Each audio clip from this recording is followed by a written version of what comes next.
Om Sadashiva Samarambam Shankaracharya Madhyamam Asmadacharya Paryantam Vande Guru Param Ishvaro Guratmeti Mochi Veda Vibhagine Vyomabda Vyapta Dehaya Dakshinamurtaye Namaha Sarva Vedanta Sedanta Gocharam Tamagocharam Govindam Paramanandam Satguru Pranatoshmaham. Om Shanti Shanti Shanti. Om Namaste. Om Shanti Shanti Shanti Shanti.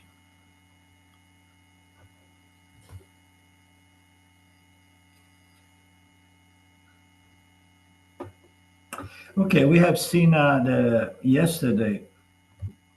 Yeah, continuing with our chapter 2 of the canon. We have seen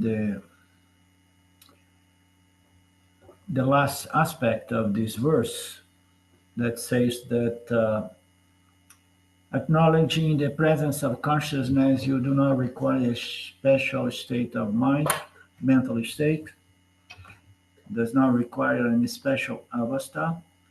You do not require any mystic experience as well. Who says? The Upanishad says. Now let's look into this mantra. In every experience, there's the non-changing consciousness in and through the changing thoughts. Pratiboddha viditam. Brahman is non-experienced. And when Brahman is recognized in and through every experience, then alone Brahman is really known. So this is incredible, important pointer.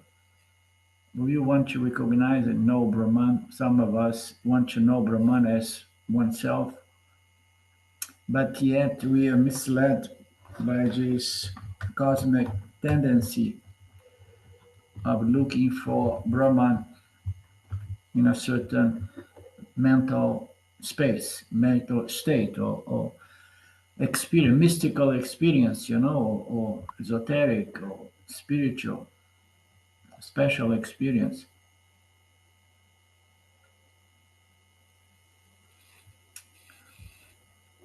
Only then Brahman is really known. If anybody claims that a particular time I had this and that experience and then I got to know Brahman, that person is still confused. Unless it says it took me a certain experience to recognize that Brahman is there, present, illumining and revealing every experience. Otherwise, you would be having a special experience, producing a special Brahman. Then he has committed a blunder. He has experienced some subtle objects, a subtle state, and took it to be Brahman. Brahman is never specially experienced. It's available at all times. Therefore, only Brahman, when Brahman is discerned in and through all experience, then alone one has attained this clear knowledge, self-knowledge. I am the light of consciousness, illumining and revealing all objects through all states. When Brahman is attained in this manner, not in any other manner, then Brahmayani attains immortality because he understands I am the cause, the causeless cause, the immortal, beyond time and space cause of this apparent universe. As we know, the cause is beyond time, therefore it is not subject to mortality. The body-mind, which is within the realm of Maya, Nitya, objects of knowledge experience, are subject to time. So the light of consciousness is the immortal, unborn principle, is the carry and effect come and go. And therefore, one attains immortality by understanding one's immortal, never not present principle as conscious existence. And then we need to see, once I understand this principle, what is in there for us? What is the Brahma Yanan Palam? Yeah. So self-knowledge. What are the fruits of this self-knowledge? So the Upanishad wants to say that Brahmayana sadhana is presented by cognitively discerning the non-variable, non-unchanging principle from everything that changes, which is apparently superimposed upon this unchanging principle. So this is a more subtle viveka, requires a very subtle mind. But so this verse is very rich according to Swami because it gives everything. It gives knowledge and gives the sadhana. It gives yana sadhana to get the knowledge, and then explains what the knowledge of Brahman is, and then it addresses what are the fruits of this knowledge. The fruits must follow. The fruits is, in analogy, the smell, the perfume of the rose.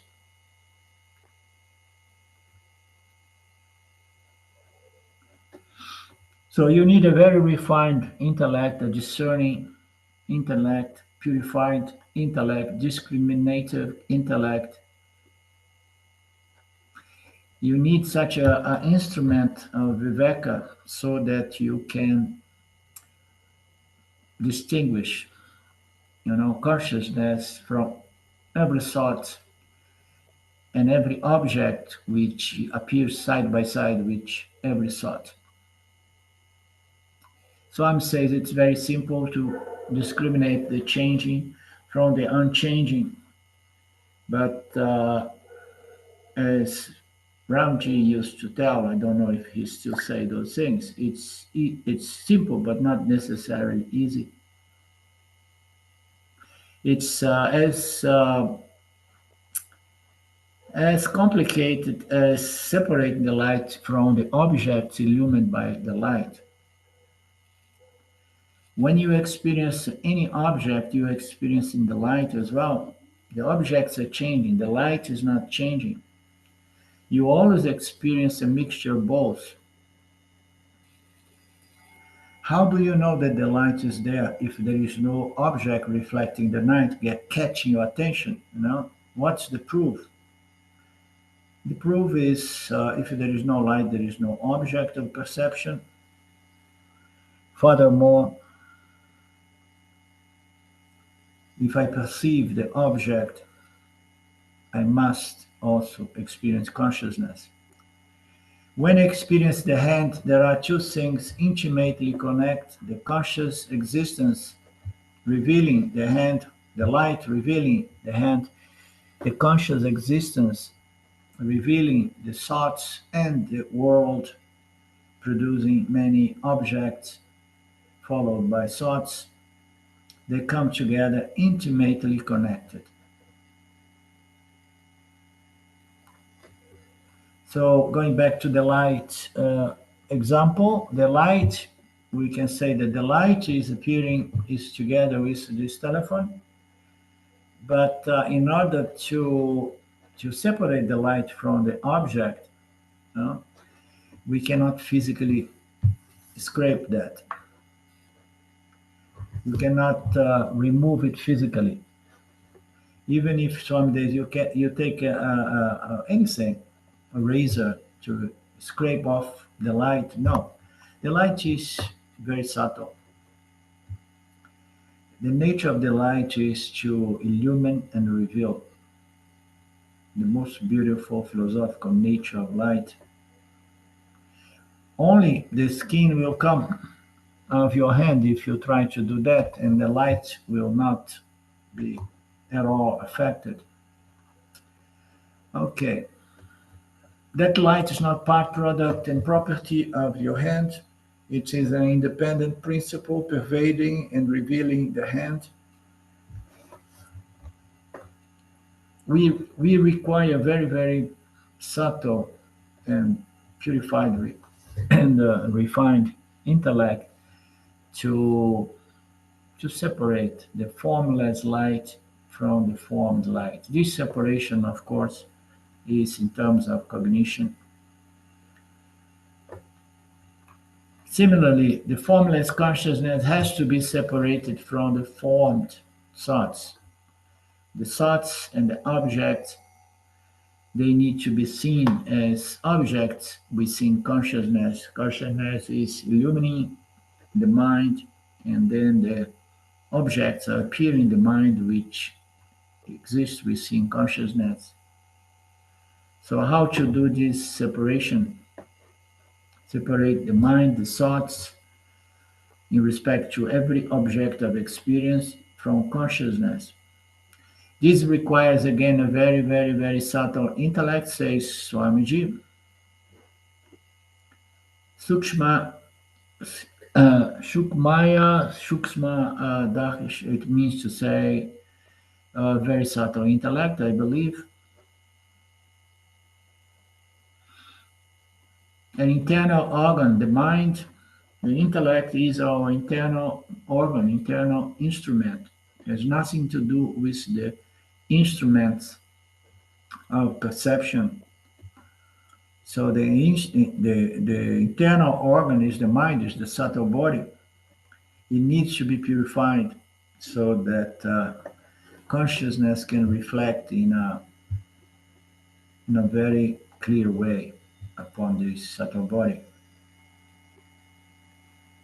Therefore, we need to go through this process of refinement. So how do I get this refinement? Asks Swamiji. He says it's not provided in this verse. We go back to Bhagavad Gita, all the Karma Yoga, Upasana Yoga, you know, both are meant for refining the mind. I have talked about this before. Panchabhuta Dhyanam is prescribed in Chandogya as well, Taittiriya also. So if you want to do that, if you want to refine and expand your intellect or your mind, begin meditate on the earth element, and then you can go slowly, slowly to space. That's the point here. And then you can slowly move into subtler and subtler objects of meditation, contemplation, until you come to the invisible space. That's the point here. Once you get to Akasha Dhyana, space meditation, your mind is for sure already very, very, very subtle and refined. To be able to do that kind of meditation, holding on to space as the foundation of all namarupas of the universe. And then you can even go further and meditate upon consciousness as it reflects in the subtle body. After having meditate on space, you can meditate on shining consciousness. Shyness, how so? In the human subtle body. How so? As what? As the human intellect, the human consciousness. So therefore, more and more you must meditate on Akasha. The mind becomes subtler and subtler, meditate on space. Then with that mind, you can grasp the Chaitanya, which is closest to Akasha. So I was presenting an intermediary thing, which is meditating on the reflection of Chaitanya before you can grasp the nature of this reflection as free, original, limitless, infinite Chaitanya.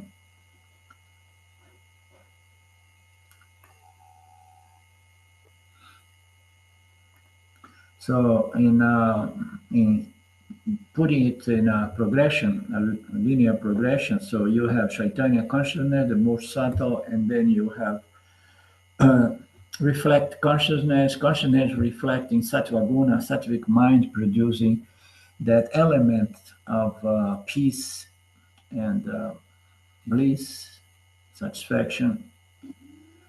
So you are there tapping into the very nature of the creator as supreme intelligence or sattva guna, not getting into oh, gaining the knowledge of Ishvara, but enjoying one of those elements, which is a very sattvic reflection of consciousness, or consciousness reflect in a very sattvic manner because the reflect medium has turned to be very purified. And then from that platform of Sattvaguna, of Ananda, peace and satisfaction, you must address, you must inquire into the nature, the true nature of this reflection as the original, non-dual, limitless, infinite consciousness or Chaitanya. So we can easily understand how important it is to qualify the mind.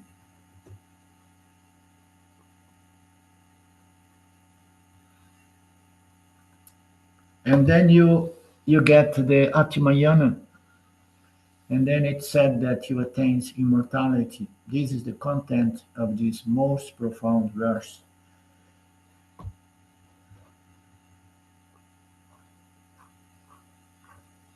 And then in the following class, Swami begins recapping a little bit, as always.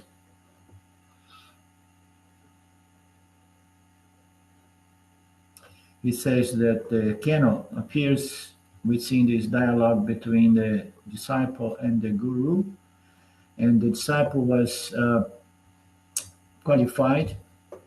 He had good knowledge of the scriptures. He knew that there was a divine principle which was somehow blessing the five senses and the mind. It puts it as the eye of the eye, the ear of the ear, and so on. Uh, and then after a few exchange, the guru has presented a question to the disciple. Say, do you know Brahman? Yes. If you know Brahman, tells me what is Brahman. But take your time, reconsider until you are sure you have uh, full conviction that you know Brahman. Or otherwise, just tell me I don't know Brahman. You know Brahman or you do not know Brahman. And then the disciple says, I know Brahman as my very self, which is the nature of the I itself, the subject, not as an object to be known, but as the subject knowing everything which are subjects to be known. Therefore, the disciple says, I'm able to claim Aham Brahmasmi. Swami reminds us that once we know that, we understood that, we claim I am free, limitless consciousness. Do not transfer anything from the body mind into consciousness. Otherwise, you will be setting yourself up to delusion.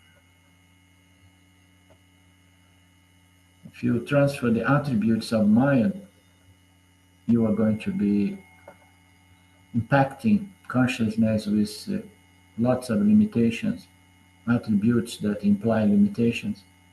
And you're not going to enjoy the sense of limitlessness which is inherent to your true nature as consciousness. Therefore, when I claim Aham Brahmasmi, the meaning of the word I is not the body-mind sense complex, but it is the consciousness which pervades them and enlivens them. With these words of the disciple, the Upanishad completes the dialogue. Then from the third mantra up to the end of the second chapter, we are already on the second chapter here, the Upanishad itself summarizes the teaching, which is a very beautiful and significant summary of these three mantras. I said the most I said the most important and most profound mantra is the fourth mantra, which we saw in the last class. And Brahmanyana, the knowledge of Brahman does not involve any new experience. That is important. There is a certain element of experience in self-recognition, but it's not a new experience or a special experience. Brahmanyana does not involve any new experience. Brahmanyana does not involve any new experience at all. Brahmanyana does not involve any changed experience, also, no special experience. Brahmanyana does not involve a new experience, nor does it involve a changed experience like seeing a glow in you once you get enlightened. As a joke, he says earlier you were normal, now you are enlightened one. You have this light coming out of your big eyes. No such changed experience apply. Then what exactly is this blessed self-knowledge? What is this? This mantra addresses and explains that. Brahmayana is a revised understanding. This is so beautifully put. It's a revised identity. So you have to revise your sense of identity. You are going to revise your very common day-to-day experience of life and understand that there are two factors involved. Swami repeats, Brahmayana is a revised understanding of this factor which is always ever present, illumining and revealing all experience. It is there, it's our true nature, which is the consciousness shining in the mind, illumining the field of the objects and allowing us experiences. It's always ever present, never not present, and it's always ever experienced by us at all times. You see, experienced by us.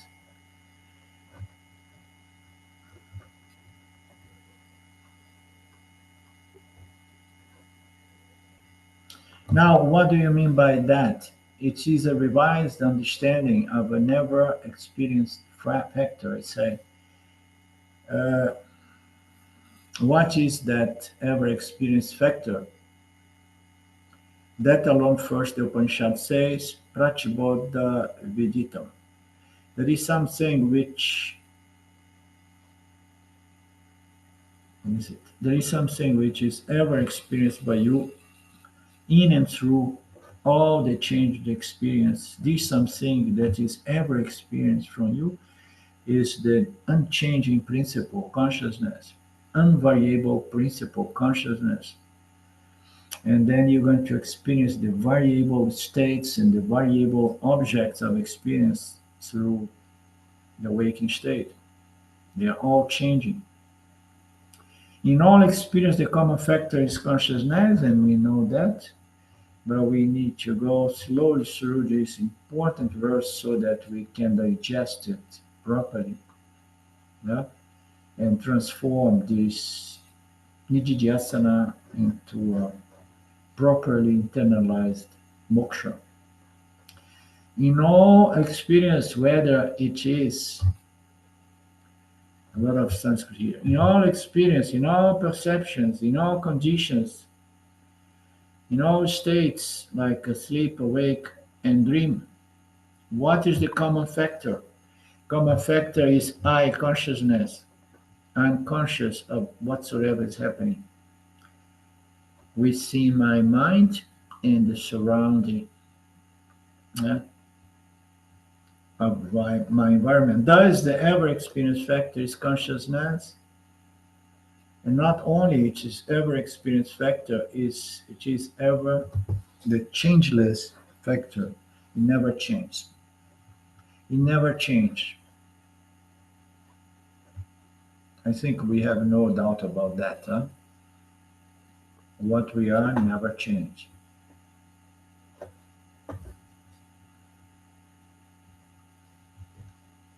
The consciousness does not undergo any change. When consciousness is ever changeless experience, we don't even need to be concerned about making effort to experience it. It's very interesting. When I had this self recognition, I was living in Olympia, Washington, United States, as you know, and I was running the restaurant with Sylvia and my son. And at the beginning, I was afraid to go work there in the weekends because I was afraid that I was going to lose that experience of myself. Okay? I knew that I was experiencing consciousness as the light, as it came in that subtle epiphany. I knew that it was there all the time, but I had no contact with these teachings of Vedanta. But since it is changeless, and since it's there all the time, the only thing, if any concern I should have is, am I going to hold this understanding at all times, future times, or not? Is it going to be a glimpse that goes and fades from my memory? Or is it going to be a hard and fast, well retained understanding of my true nature?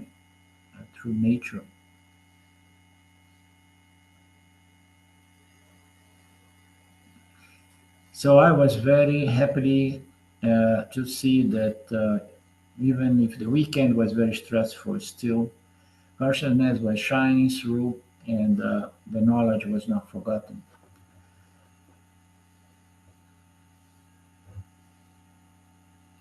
We have got changing experience in life because of consciousness. Consciousness is the blessing, Maya, and its projections, which by nature, Jagata, flow of constant change.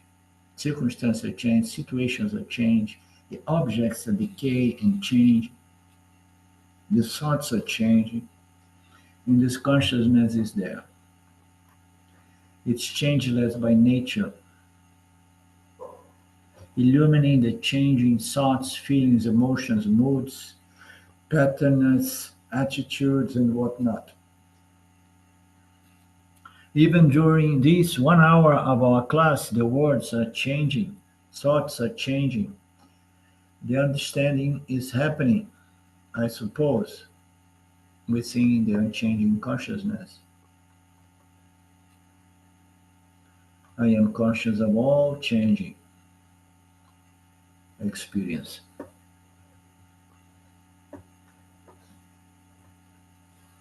So the first step is to change, is to turn our attention to that changeless, constant consciousness, which we need not newly experience, but which is always available. So there are some texts that talks in terms of familiarizing with yourself with something that is always within you, is always there in every one of your experience as this constant factor consciousness. But we are not familiar with it. You know? We are not familiar because we haven't recognized it. We haven't recognized it because the intellect was not subtle enough to recognize the most subtle of the subtle, which is the spirit, the consciousness. We need to somehow, Papaji did not have the skill, neither the knowledge to teach, You say, turn your attention to consciousness, and we are there like, it's behind the mind. Where is the mind, and so on.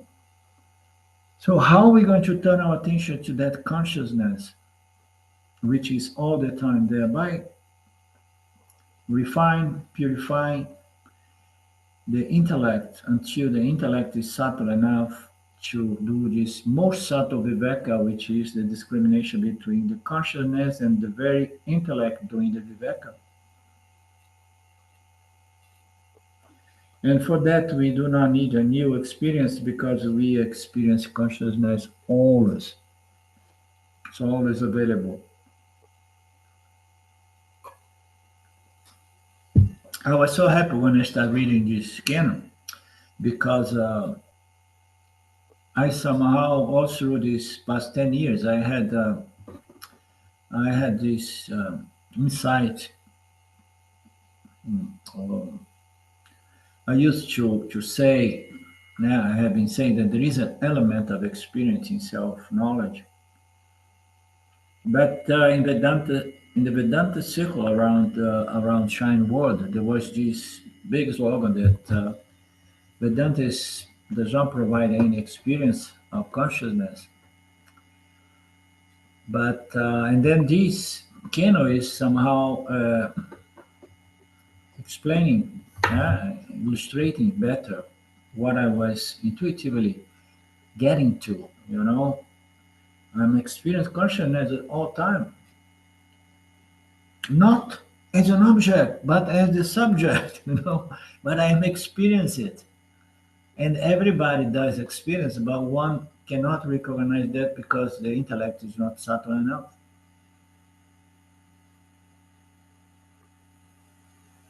And then once we recognize that, we have to get to know it, familiarize with it. And then you're going to go into the last step here, which is, so what is in it for me now that I know consciousness, the most subtle, as a constant factor? And I say, this is my true nature, my intrinsic nature. So it's not something new, it has always been, but now I became familiar with it and I recognize it. Yeah. It's always here. Yeah. It's not something new. So before I was not recognizing it, my life was what it is, was what it was, and now I recognize it. What is the change? What is the palan? What is the benefit, which is a topic that Vedanta brings every time. It's something that I was already experiencing, but not really consciously. And now I am experiencing, and now I know it. I know that there is something which is my intrinsic nature, which does not change.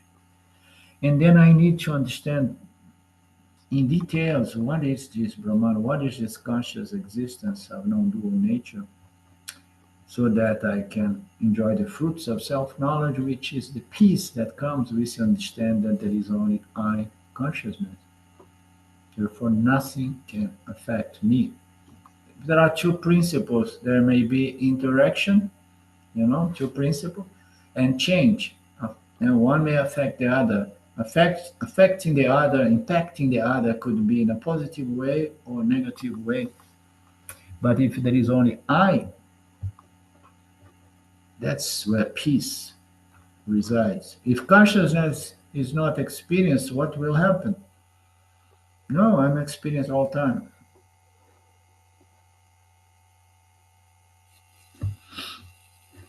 If I don't have consciousness shining in my mind, I can't experience anything. Oh, but when you go to deep sleep, you don't experience anything, and consciousness is still shining there. Yes, it's shining, but it's not producing any thoughts. It's not producing any object. But the absence of objects, of tangible objects, does not mean to say that you are not having an experience. And the experience is the closest possible to non-duality. I, consciousness, experience no tangible namarupas.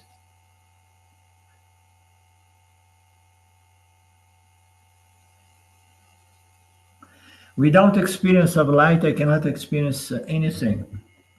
Without experience consciousness, I cannot experience and know anything.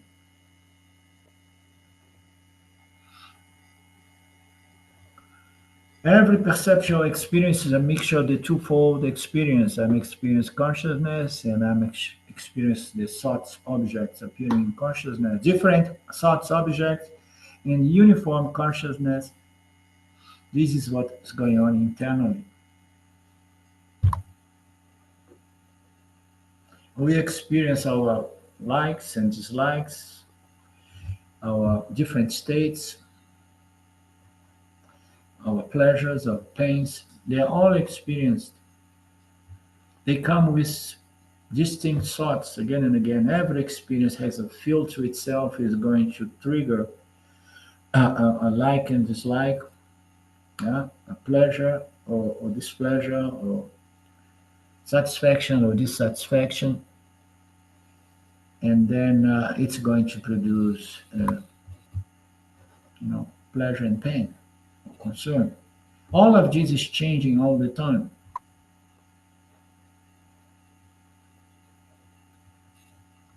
Where it's taking place in the uniform, within the uniform consciousness, unvariable principle. May you identify this ever available, invariable, unchanging consciousness without trying to find it in a new experience of consciousness. But as the ever experienced consciousness, this is the most important factor to be noted here. May Ishwara bless you with identifying this ever available, unchanging consciousness, that preventing you from the old habits of look for it as another object of experience. May Ishvara bless you with the experience of consciousness as the subject, principle, your true nature. Then we have to revise our understanding of that ever available consciousness.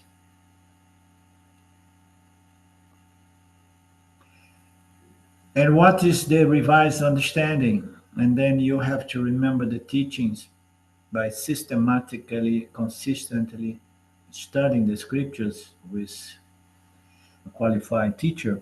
It's not part, it's not a product, it's not a property of matter or the body or the three bodies, but it is the conscious which is in my body or pervades my body and expands beyond all bodies. This is the understanding that I have to keep alive in my intellect. I don't need to look for another experience. Why? And here is presenting consciousness as available, beyond space, meaning to say it is that which is all pervasive, pervade my body and the entire cosmos, and the cosmos is just nothing. It, it goes far beyond, infinitely, beyond all cosmos and all universe and so on. It's the only reality. It's limitless because it's the only reality. If it's the only thing, the only reality, there is no border to it, no frontier, no customs.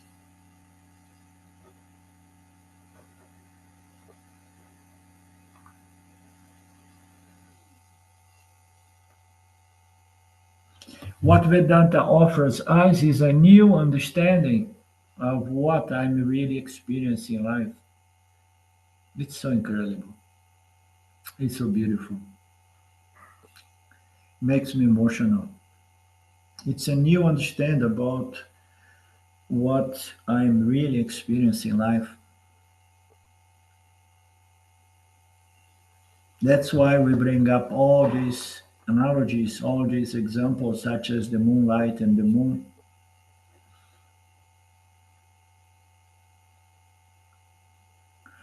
Moonlight is limitless sunlight. reflected somehow in the moon. This change the understanding will not give a changed experience. The experience remains the same. Oh, I want the experience to be extraordinary.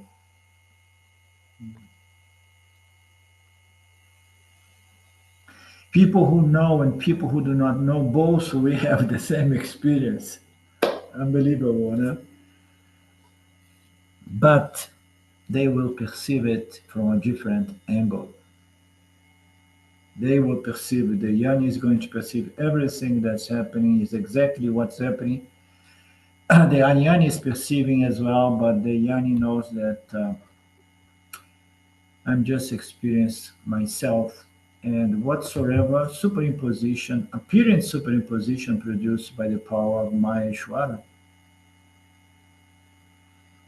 I see the appearance superimposition as anathema mithya, but I cannot completely discount that and neglect that at least until my parabda exhausts. But I see that everything is just I, myself, Brahman, consciousness, of limitless nature, the only reality. And this perspective of vision of darshan allows the mind of the yani to experience a certain freedom from raga aggression, a very extensive freedom from, because the concern about controlling the field of experience, of objects of experience, become irrelevant. I'm experiencing my true nature as consciousness here, limitless consciousness, the shining, the reflecting, the illumining and revealing principle, which is the only reality. And then I shine upon the objects which are limited by time and space and by their very attributes. And that includes my physical body and my subtle body. But I'm, you know, properly established in my identity as this unchanging factor. I have the same experience, but the experience is transformed by this new darshana. After wisdom, I know that even if moon disappears, the light will continue to experience.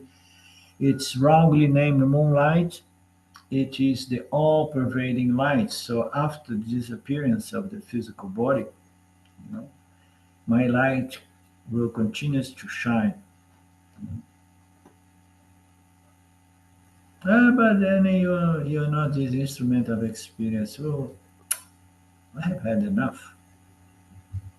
Now that I know that I'm experiencing myself, why to go around new births to chase Namarupas, knowing that I'm only experiencing myself consciousness?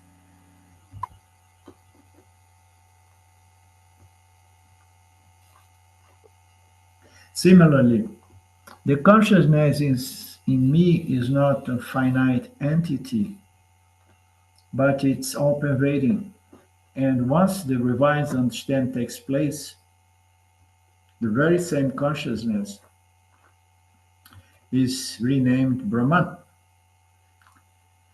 When after revised understand, just as moonlight is called sunlight, then after revised my understand, somebody has to tell me moon does not have any light of any sun. After the education process, moonlight is renamed as sunlight. Similarly, after the Vedantic education, the consciousness available in my body is now seen as the only reality, Brahman. That consciousness then is seen as the limitless Sachitananda Brahman. Therefore, I call it Brahma Yanam, Atma Yanam, Brahma Yanam.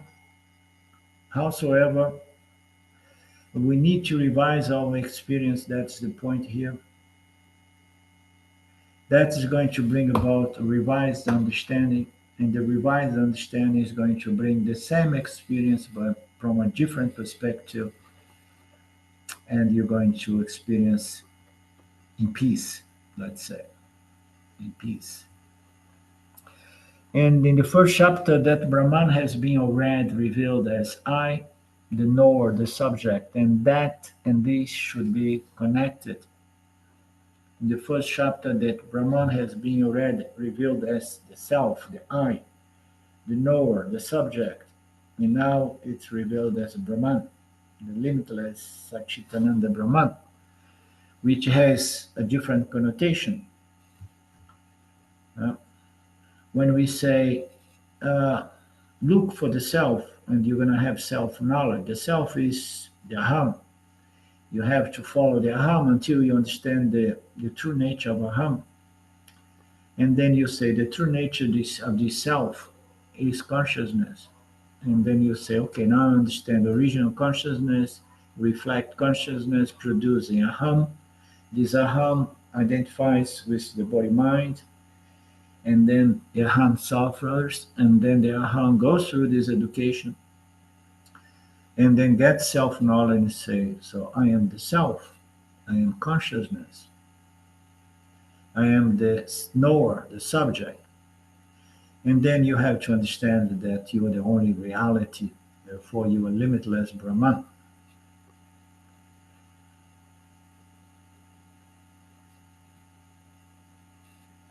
And that indeed should be connected. What is that? This consciousness with the revised understanding, which is now named Brahman, this ever experienced consciousness with revised understanding, therefore, is renamed as Brahman. After the understanding, only remaining will happen. Before the child is born, we cannot name the child. After the child is born, it has a name now. After revising your understanding of yourself, the consciousness is renamed as the limitless Satchitananda Brahman.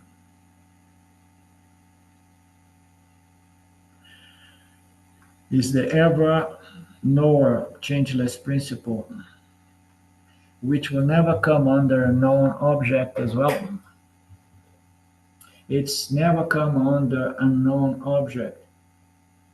Aham Brahmasmi, Aham ever available as me. I do not require new experience for that. Who says? Swamiji says, it's the Upanishad who says. It's incredible. And in this understanding, what is the benefit that I will get? The benefit also the Upanishad gives is what we call the palam, jnana palam. This verse is complete because it includes even the palam we have seen in the last class. But I wonder, the same way floods wash out a lot of things, maybe the knowledge of our last class were washed off your mind. Therefore, I am again deliberately summing up what we have seen in the last class. What is the benefit? My students, when the meaning of the word I changes, my perspective of myself will change, and the way we see the world will change. I see the world as myself. When the meaning of the word I changes, what's the new meaning? Not the body I, not the mind I, not the sense organs I, but the ever available consciousness is what refers to this I. So the self, the I, the Aham now is seen as limitless Satchitananda Brahman. This was the revision, the revised understanding. I am Brahman. Once I claim the Brahman as the self, my attitude towards myself and the world changed. My attitude towards myself and the world changed. What is the revised or changed attitude? I am finite, mortal being going through prarabdha, karmas. I am buttered by several situations. All these ideas of myself as the body mind sense complex, the jiva, is going to be dropped. In Vivekachudamani, it is said Vedanta is nothing but dropping the Jiva Bhava and replacing it with Brahma Bhava. I tried to understand what's the meaning of this word Bhava. Did you find out, Lynn, by any chance? I think in this sense, it means identity. It has so many meanings depending upon the context. It's a state of being. Yeah, it's a lovely word. Okay.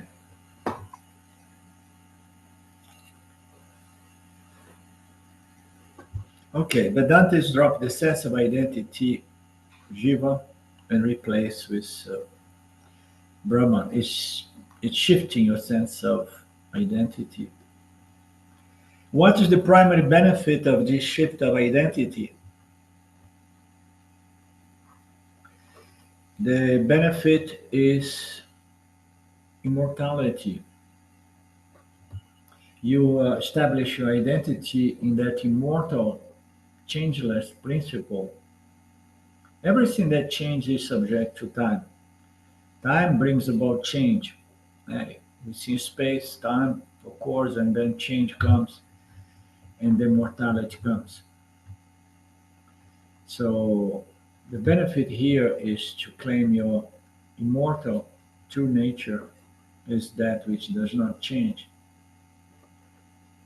It's not a literal time-space travel, but it's intellectually revising your understanding of yourself and then shifting your identity from the body-mind, the changing body-mind sense complex to the changeless immortal consciousness. It is a traveling, quote unquote, from mortality to immortality. And then Swami says something very interesting. It's not a transformation, it's a shift of identity. Well, but I always heard that the body mind has to go through transformation.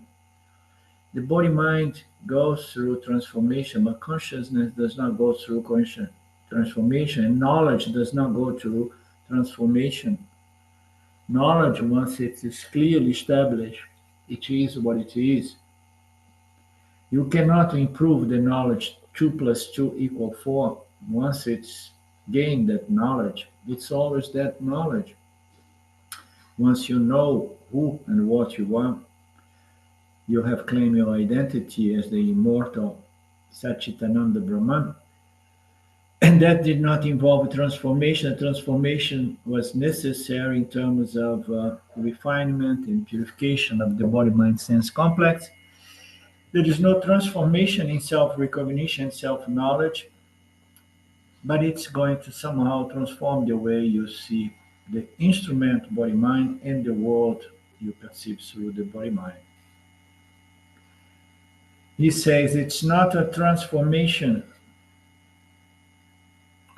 it is a changed attitude, perspective I have towards what I am, because I have revised my understanding in regards to myself. Therefore, until now, I said, I am aging, I am growing, I am like this, I am like that, I am this and that, and I'm changing, changing, changing, changing. Reminds me again, Ramji say, oh, I'm going through a lot of change. You remember? He was playing that almost every seminar. I'm going through a lot of change. Uh, I can't say. I can say. I can't say that anymore.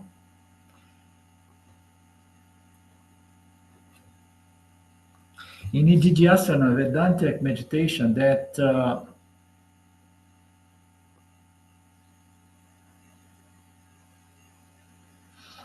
can you translate this passage, this Sanskrit passage, please?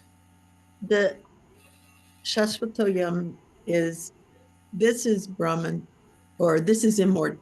Wait, this is immortal. And you transfer that into I am immortal. Okay. Yeah. And I am. Okay. I'm gonna make a note here.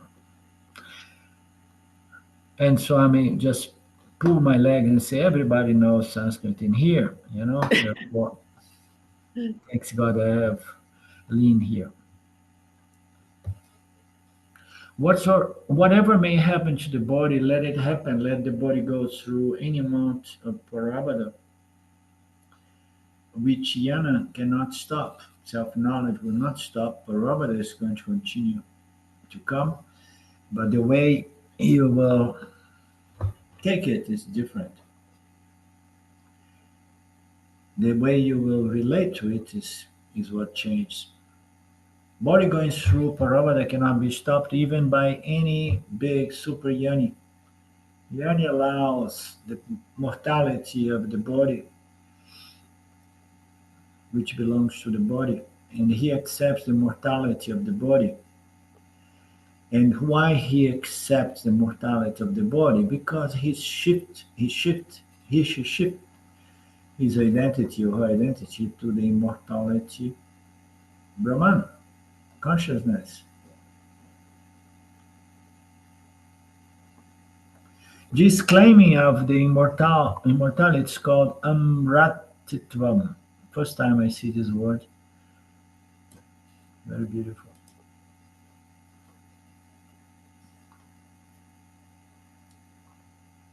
And once I claim this,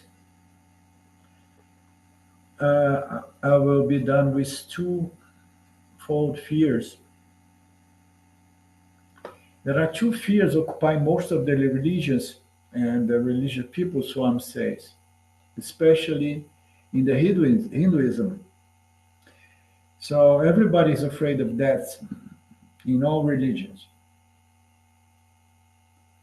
And in the Hinduism, people are afraid of death and they are afraid of being reborn. Isn't it interesting?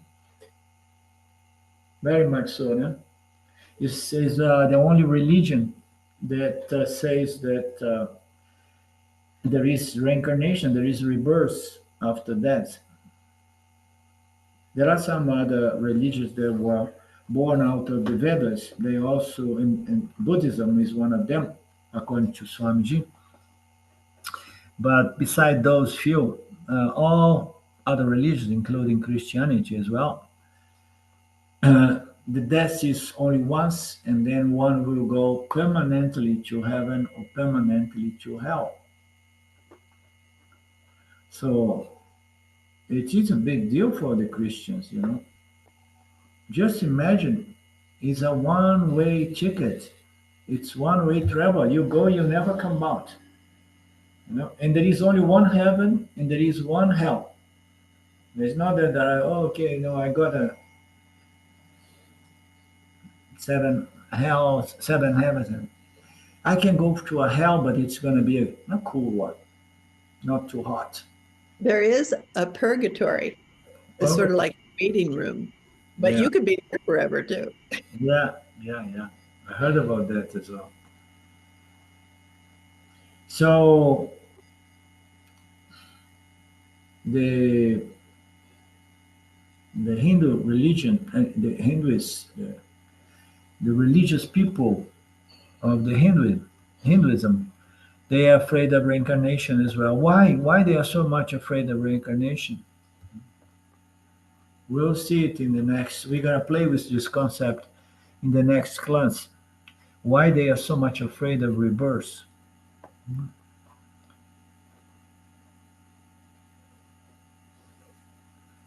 Yeah, because people may say, no, no, it's okay. Next life, it's gonna be better. I'm gonna enjoy a better birth. But they are very ambitious. They somehow they want to be done with reincarnation. Hmm. I'll see. We'll see what Swamiji, if he addresses this subtle nuance of their religion, Hindu-based religion. Okay, so we meet in a few days, Friday. We carry on this Keno. I'm loving it, and we stay with it for the moment. Thank you for being available today, Eileen. Om Purnamada Purnamidam Purnamudachyate Purnasya Purnamadaya Purnamevavashishate. Om Shanti Shanti Shanti. Om. Okay, namaste. Let me Very, see. Did I record this class? I hope so. I hope, I think you did. Yeah. Okay. Well, I'm not sure. Okay, we'll find out. Namaste. Thank you. Bye bye. Till Friday.